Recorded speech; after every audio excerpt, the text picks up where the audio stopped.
کریں اللہ کے لیے درود و سلام محمد اور آل محمد.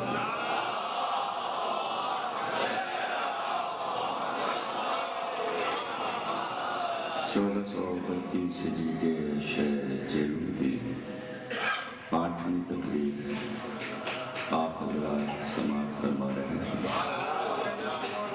آج کی مجلس میں شہر کراچی کی معروف انجمن تبلیغ امامیہ کی شب آزادی شامل ہے.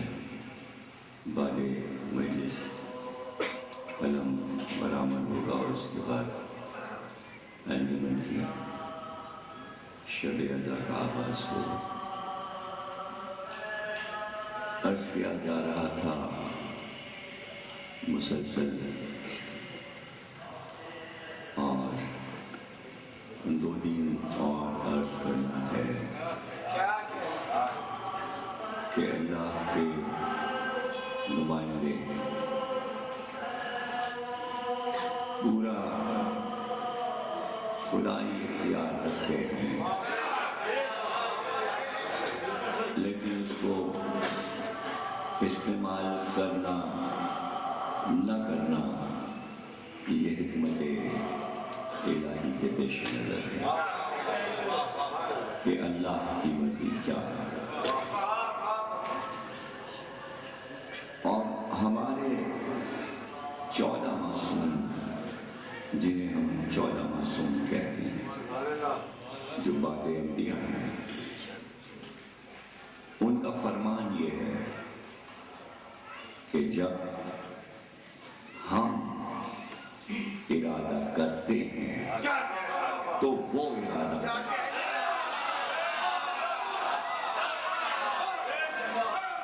یہ باتیں معرفت کے بغیر سمجھنے کی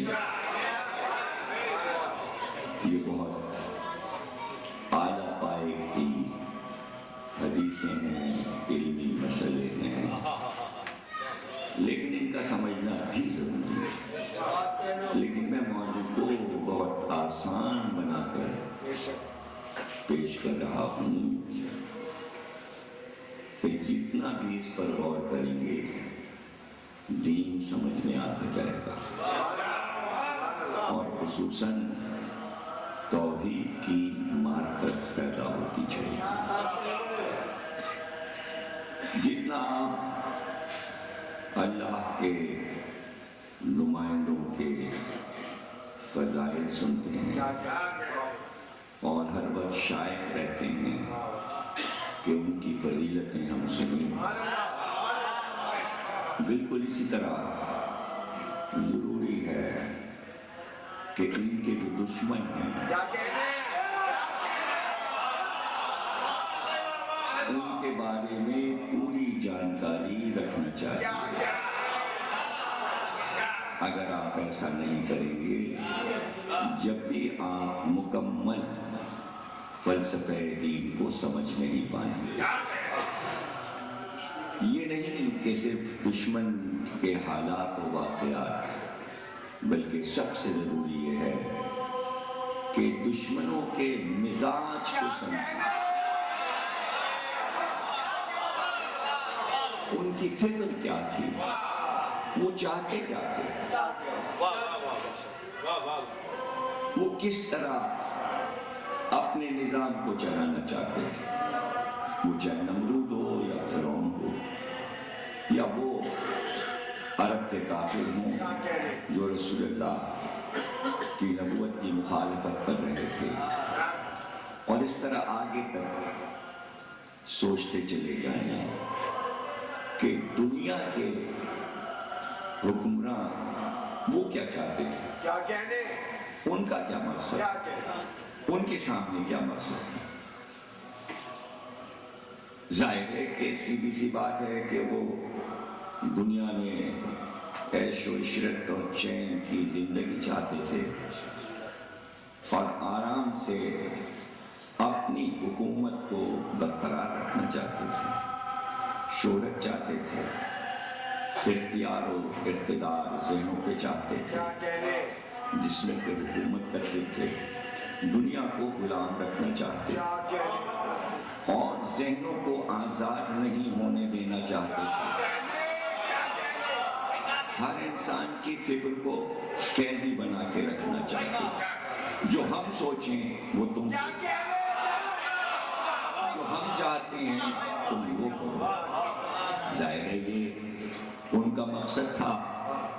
اس مقصد کو پیش نظر رکھتے ہوئے اب یہ سوچئے کہ جو وہ چاہتے تھے اس میں آڑے کون آئے، ان کے مقاصد کو پامال کون کر رہا تھا؟ وہ انبیاء تھے، وہ اولیاء تھے، وہ اوصیاء تھے۔ ظاہر ہے کہ وہ کھل کر ان کی مخالفت نہیں کرتے تھے، وہ تو اپنے مقاصد کو بیان کرتے تھے کہ ہم کیا چاہتے ہیں، لیکن ان کو پریشانی یہ تھی کہ مقصد ان کے سامنے بھی ہے، مقصد ہمارے سامنے بھی ہے، لیکن ان کی ایک چیز جو ہے وہ ہمارے لیے بہت زیادہ نقصان دہ ہے، وہ ہے ان کا اعلیٰ کیریکٹر۔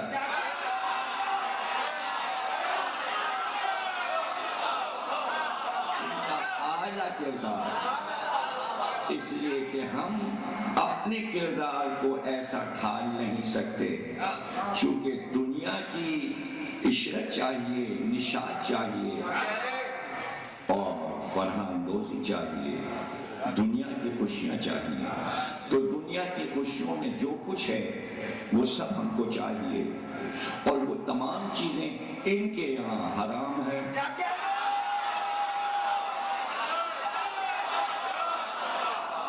یہ ان کو حرام کہتے ہیں اور وہی ہمارے کام کی چیزیں ہیں۔ یہ کہتے ہیں وہ سب چھوڑ دو، اگر وہ سب چھوڑ دو گے اس سے اچھی چیزیں تمہیں آخرت میں دیں گے۔ ان کو آخرت پہ یقین نہیں آ رہا تھا۔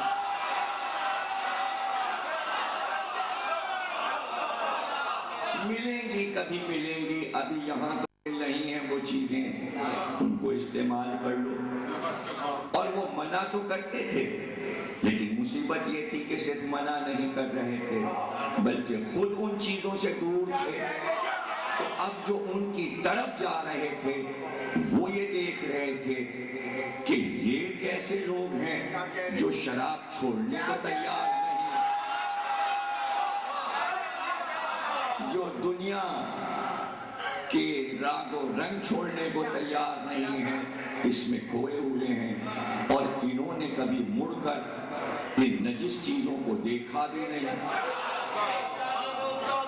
اس کی جگہ ان کے یہاں زہد ہے، تقویٰ ہے، عبادتیں ہیں، اللہ کی یاد ہے، سادے لباس ہیں، بڑے مکانوں میں نہیں رہتے، محلوں میں نہیں رہتے، جہاں چاہتے ہیں سو جاتے ہیں، نرم بچھونا نہیں ہوتا، مخمل کے بستر اور تکیے نہیں ہوتے، ان کے ساتھ بڑے بڑے غلام نہیں ہوتے، کمر میں تلواریں لگائے ہوئے نقیب و دربان نہیں ہوتے، ان کے ساتھ دنیاوی حوریں نہیں ہوتی۔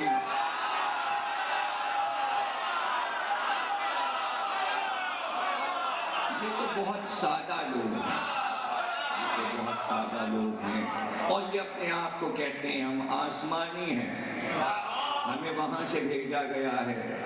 ہم کو تو یقین نہیں آتا کہ وہاں بھی کوئی دنیا ہے، یہ کہاں سے آئے ہیں، یہ کس کی بات کرتے ہیں، کون سا اللہ ہے؟ یہ تو یہی ہیں جو ہم نے بنائے ہیں، جو معبد میں رکھے ہوئے ہیں، جو ہیکلوں میں رکھے ہوئے ہیں، جو مندروں میں رکھے ہوئے ہیں، بس یہی ان خدا، اس لیے کہ یہ ہمارے لیے کارآمد ہے، یہ منہ سے تو نہیں بولتے،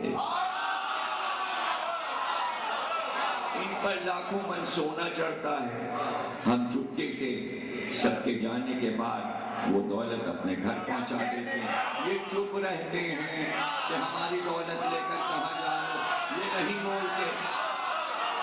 تو اب ہم اس خدا کو کیسے مان لیں کہ جس خدا کو ماننے میں یہ نقصان ہے کہ اچھی غذا چھوڑنا پڑے گی، عیش و عشرت کو چھوڑنا پڑے گا، عیاشیاں بند کرنا پڑیں گی، کٹھنائی میں زندگی گزرے گی، کچے مکانوں میں رہنا پڑے گا، محلوں کو اور اس کی آسائش کو چھوڑنا پڑے گا، عورت سے دور رہنا ہوگا، تقویٰ اختیار کرنا پڑے گا۔ یہ کہتے ہیں بس شادی کرو اور اچھی سی زندگی گزارو اور تربیت کرو اولاد کی اور اس کو بھی زاہد اور متقی بناؤ۔ یہ سب کتنے مشکل کام یہ سب بتاتے ہیں، یہ ہوگا کیسے؟ یہ کیسے ہوگا؟ اس لیے بھائی یہی زندگی اچھی ہے جو ہمارے پاس ہے۔ تو اب انبیاء کے لیے کتنی مشکل تھی، یہ تو میں دشمن کا مزاج سنا رہا تھا۔ اب انہوں نے یہ دیکھا کہ یہ تو کامیاب ہوتے چلے جاتے ہیں، ان کو ناکامیابی ملتی ہی نہیں، ان کا اختیار عجیب ہے، یہ آسمانی کردار بھی نہیں دکھا رہے، دعویٰ کرتے ہیں لیکن یہ ہمیں فنا نہیں کرتے، یہ ہم پر موت طاری نہیں کرتے، عجیب لوگ ہیں، ہم انہیں پتھر مارتے ہیں، یہ جواب میں کچھ نہیں۔ ارے یہ تو انتقام بھی نہیں لیتے، یہ تو بدلہ بھی نہیں لیتے، ہم ان کے لوگوں کو قتل کر دیتے ہیں، یہ جواب میں ہمارے لوگ مارتے نہیں، یہ ہمارے لیے بھی انصاف طلب رہتے ہیں، یہ ہمارے لیے بھی نیکیاں چاہتے ہیں، ہم برا کرتے ہیں یہ خود ہی خاموش ہو جاتے ہیں۔ یہ کیا کریں ہم، اس سے تو برا اثر پڑ رہا ہے، اب ہماری پارٹی ٹوٹ رہی ہے اس لیے کہ وہ یہ دیکھ رہی ہے کہ یہ بڑھ بڑھ کے مار رہے ہیں اور وہ ہیں کہ خاموش ہیں۔ ہم پتھر مارتے ہیں، وہ صبر سے نکل جاتے ہیں، وہ پتھروں میں دب جاتے ہیں لیکن بدلہ نہیں لیتے۔ ہم نے کیا نہیں کر لیا ان کی توہین کرنے کے لیے، لیکن کبھی انہوں نے بدلہ نہیں لیا۔ تو اب ہماری پارٹی دیکھ رہی ہے کہ اچھا کون ہے اور برا کون ہے، تو ان کے سمجھ میں کچھ دین آنے لگا، ایک ایک کر کے جانے لگے، یہ گھبرانے لگے۔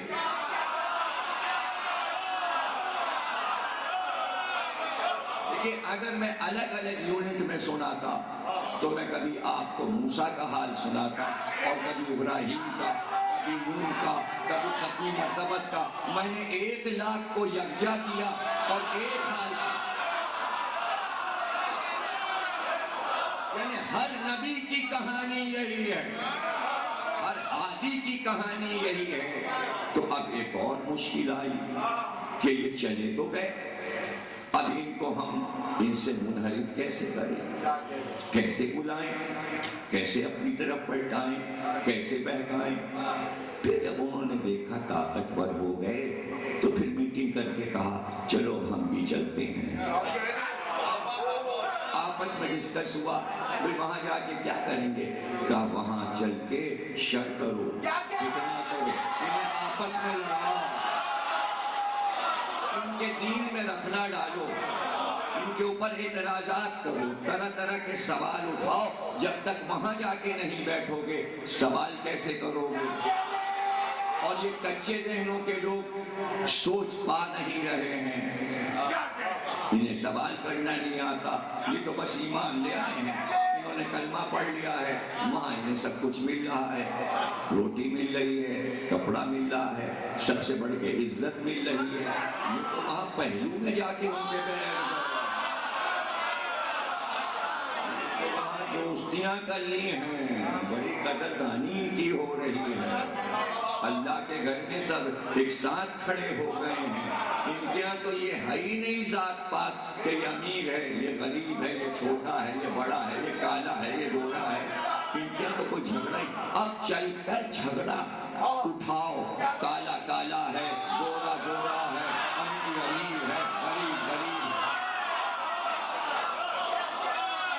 جب تک وہاں جا کے یہ جھگڑے نہیں ڈالو گے بات سمجھ میں نہیں آئے گی۔ وہاں چلو، چل کر کالوں کی بے عزتی کرو اور گوروں سے کہو تم ان سے افضل ہو، یہ تم کالوں کے ساتھ کیوں بیٹھ گئے؟ پہلے تو نہیں بیٹھتے تھے، کالے تو تمہارے غلام تھے، تم ان سے کام لیتے تھے، اب کالے کو دیکھو وہ گلدستے پر ہے اور تم نیچے بیٹھے۔ کہ تمہاری بے عزتی نہیں ہو رہی ہے، اپنی فکر لے کر چلے، اور کہا ہو سکتا ہے کہ ہم کچھ راستے بنانے میں کامیاب ہو جائیں۔ کہا تو پھر ان بتوں کا کیا کریں؟ کہا ان کو ڈھک کے رکھ دو، ان کو لپیٹ کے رکھ دو، بعد میں دیکھیں گے جب ان سے نپٹ لیں گے تو ان کو بھی لے آئیں گے۔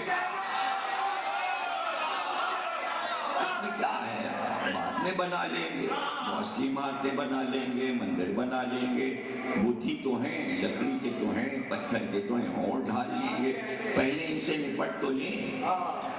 اس لیے کہ اب ہر چیز کا رخ ان کی طرف ہوتا جا رہا ہے۔ اب یہاں آئے تو آیتیں سنی، آسمانی فرمان سنے، اس میں یہ بیان تھا ہم جو چاہیں کر دیں، زمین کو آسمان کر دیں، آسمان کو زمین کر دیں، ہم چاہیں تو آسمانوں میں دروازے بنا دیں، ہم چاہیں تو ہوا میں پرواز کریں، ہم چاہیں تو آفتاب کو ادھر سے نکالیں، ہم چاہیں تو ستارے کو یہاں بلا لیں۔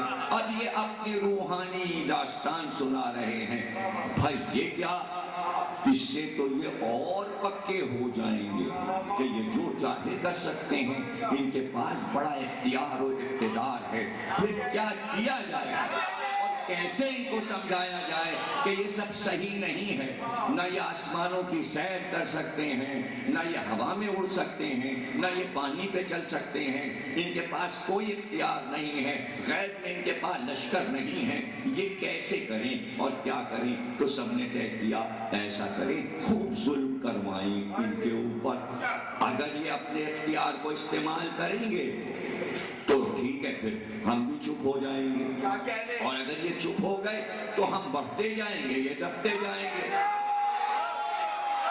ہم بڑھتے جائیں گے، یہ دبتے جائیں گے، چلو تجربہ کر کے دیکھ لیں۔ تو پھر پلان بنایا، چلو ہم قتل کریں گے۔ یہ کیا ہوا، یہ تو فرار ہو گئے، یہ تو نکل گئے، یہ تو چلے گئے، یہ تو ہاتھ سے نکل گئے، چلو پھر چڑھائی کرو، لشکر لے کے چلو، ان سے لڑیں، ان کے لوگوں کو ماریں، جو لوگ ہمارے چلے گئے ہیں ان کی طرف ان سب کو قتل کر دیں، خاتمہ کر دیں، تاکہ قصہ ختم ہو جائے، ایک ہی بار نپٹ لیں۔ ایک لڑائی، دوسری لڑائی، ان کے بڑے سرداروں کو مار دو، جو ان کے سپہ سالار ہیں ان کو مار دو، اور ان پر بھی ایسا پتھراؤ کرو کہ ان کو زخمی کر دو، دانت ان کے شہید کر دو، ان کے چہرے کو زخمی کر دو۔ دیکھا تم نے، اگر اختیار ہوتا آسمانی تو اپنے چہرے کو بچا لیتے، ان کے اوپر زخم نہ آتے۔ یہ تمہارے جیسے انسان ہیں، ان کے چوٹ لگتی ہے، خون بہتا ہے، یہ سب باتیں ہی باتیں ہیں۔ دیکھو نا زخمی ہو گئے، دیکھو نا ان کا سپہ سالار مارا گیا، وہ اس کی لاش پڑی ہے، دیکھو اس کے سینے کو چیرا گیا، اس کے کلیجے کو نکالا گیا۔ تم دیکھو نا، اگر آسمانی اختیار ہوتا تو یہ اپنے چچا کو بچا لیتے،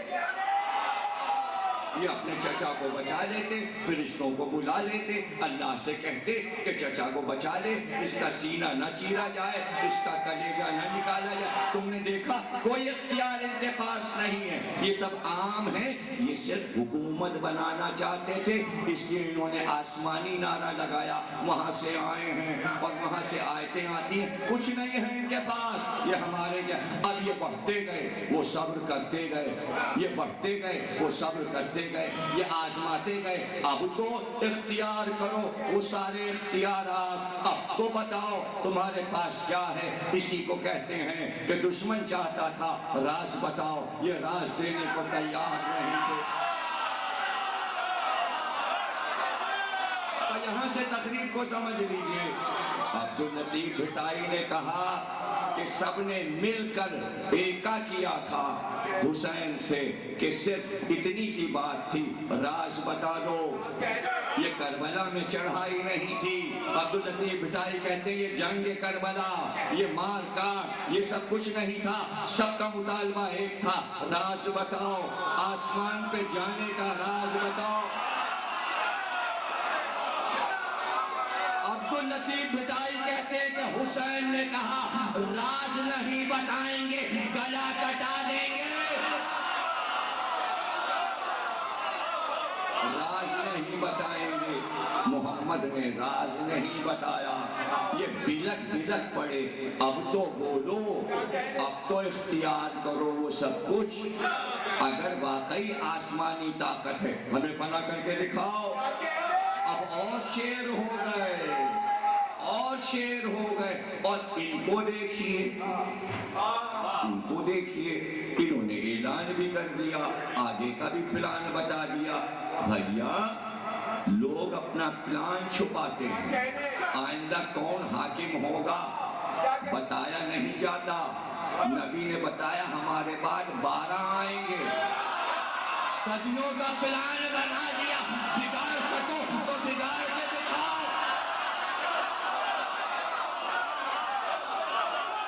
اگر عقلیں ہوتی، اگر شعور بلند ہوتا تو صرف ایک ایک بات پہ ذہن کی ذہانت کو باہر لا کر سوچ لیتے کہ اس نے کہا ہے کہ 12 آئیں گے۔ ایک آیات، 2 آیات، تیسرا، چوتھا، پانچواں، کہیں تو یہ بیٹھ کے سوچتے جو کہا تھا وہ ہوتا جا رہا ہے، تو یہ تو سوچتے یہ مادی طاقت ہے یا روحانی طاقت ہے۔ کام ہونا ہے مادی طاقت میں، خبر دینا ہے روحانی طاقت، کہ ہم کہہ کے جا رہے ہیں کہ 12 آئیں گے، 12 امام ہوں گے، تم روک نہ سکو گے۔ توجہ کیجئے گا، اب مقابلہ کیجئے مادی دنیا اور روحانی دنیا کا، کہ نبی نے ہمارے مادی دنیا میں ترقی کی، روحانی دنیا کو الگ رکھیے۔ نبی نے کہا کہ میرے بعد 12 آئیں گے، میرے 12 جانشین ہوں گے، روک لے دنیا۔ اور جب نبی نے کہا غدیر میں 12 آئیں گے، پہلا علی، آخری مہدی، تو اب پلان کیا بنا ہے؟ اس لیے کہ ابھی تو 12 آئے نہیں سمجھا، ابھی تو 12 آئے نہیں، اس لیے پلان یہ بنا کہ اسی کے برابر برابر ایک اور انسٹیٹیوشن خلافت کا بناؤ، جیسے جیسے ان کا آتا جائے ایک ایک ہم لاتے جائیں۔ مگر ہوا کیا؟ چوتھے پہ آ کے رک گئے، نہیں سمجھے؟ ارے دنیا نے بنانا چاہا تو چوتھے پہ دنیا رک گئی، نبی نے کہا تھا 12 تو اب تک 12 ہے۔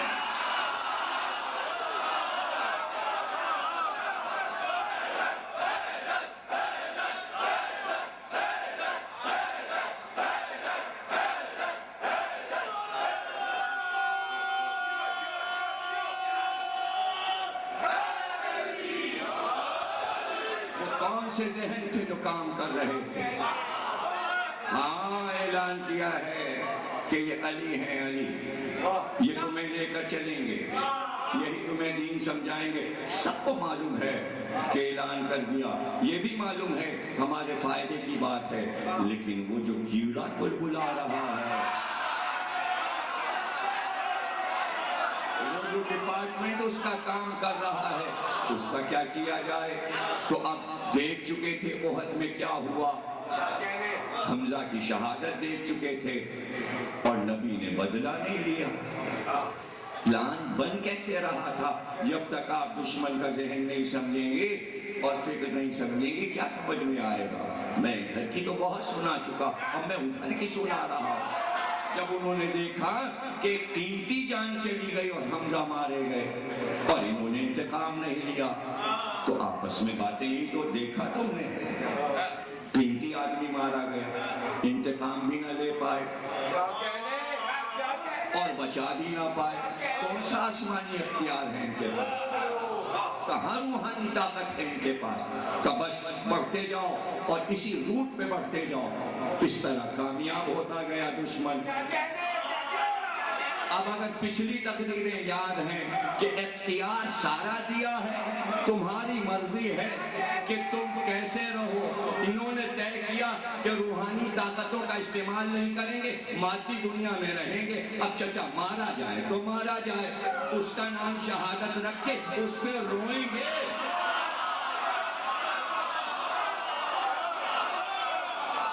بھائی آپ تو مردوں کو جلا دیتے ہیں،